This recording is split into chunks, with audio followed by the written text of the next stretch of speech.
दोस्तों, स्वागत है आपका मेरे चैनल पर। दोस्तों, ये जो क्वेश्चन है आज मैं आपके बीच 2018 के मेंस पेपर के जीएस पेपर 4th से लेकर आया हूँ।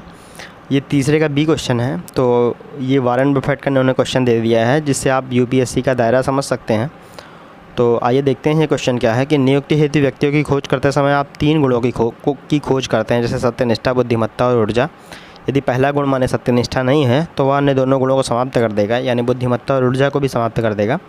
तो वर्तमान परिदृश्य में इस कथन से आप क्या समझते हैं? तो दोस्तों, ये मैंने क्वेश्चन पहले लिखा हुआ, मैं आपको अगर ईमानदारी से बताऊं तो ये मैंने 3 बार लिखा। और पहली बार तो मुझे खुद नहीं अच्छा लगा। दूसरी बार जो है जब मैंने लिखा तो एक सिविल सर्वेंट हैं, वो इस समय पीसीएस के बहुत बड़े अधिकारी हैं और कई कई जगहों से वो जुड़े हुए भी हैं। तो मैंने उनसे चेक करवाया तो उन्होंने जो है उसे सीरियस नकार दिया। फिर मैंने तीसरी बार लिख के उन्हें दिखाया तो उन्हें यह ठीक लगा, तो तब मैंने इसे अपने इसमें चैनल में शामिल किया है। तो आइए देखते हैं इसका क्या है आंसर।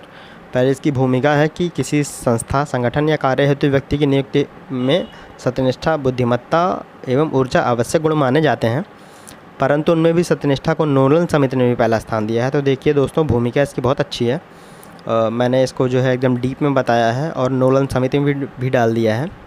और इस कथन का आशय क्या है? कथन का आशय है कि प्रस्तुत कथन के अनुसार 3 गुणों को भी सत्यनिष्ठा को सर्वोच्च गुण माना गया है।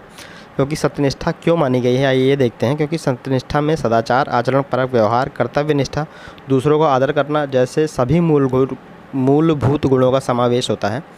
तो सत्यनिष्ठा का गुण क्यों ज़रूरी है? तो सत्यनिष्ठा का गुण इसलिए ज़रूरी है कि हाल ही में टाइम्स ऑफ इंडिया ने एक जो है सर्वे किया था। उनके मुताबिक कार्यस्थल पर 48% से ज़्यादा कर्मचारी ऐसे हैं जो कार्यस्थल पर देर से पहुंचते हैं। उनके कार्यों में देरी होने के साथ उनका अपने साथी कर्मचारियों के साथ व्यवहार भी ठीक नहीं होता और वे कार्य में लापरवाही भी बरतते हैं, जिससे उनकी कार्य की उत्पादकता पर प्रभाव पड़ता है। और सरकारी विभाग के कर्मचारियों में, जैसा आप लोग भी जानते हैं, यह समस्या अधिक पाई जाती है। तो ये कहाँ उपयोगी है? तो पहला नैतिक मानकों के पालन हेतु, जैसे सत्यनिष्ठा का प्रयोग महात्मा गांधी ने सत्य और अहिंसा के गुण में प्रयोग किया था, ईमानदारी पूर्वक पालन किया था। और चौरी चौरा कांड के बाद उन्होंने, जैसा आप लोग जानते हैं, अपना आंदोलन भी रद्द कर दिया था क्योंकि वो अहिंसक हो गया, मतलब वो हिंसक हो गया था। और दूसरा क्या है? प्रभावी संगठनात्मक प्रदर्शन हेतु, अगर आपके पास ये गुण रहेंगे, ईमानदारी पूर्वक पालन करेंगे, तो संगठन के सभी कर्मचारी भी आपका साथ देंगे। और उत्पादकता में वृद्धि हेतु, कुछ प्राइवेट कंपनियों में कई मानकों के पालन द्वारा अमिताभ चौधरी ने एक्सिस बैंक के जो है सीईओ हैं। तो प्रशासनिक सुधार आयोग की 4थी रिपोर्ट शासन में नैतिकता और 6ठी रिपोर्ट स्थानीय शासन में भी इस गुणों के महत्व पर प्रभाव डाला है।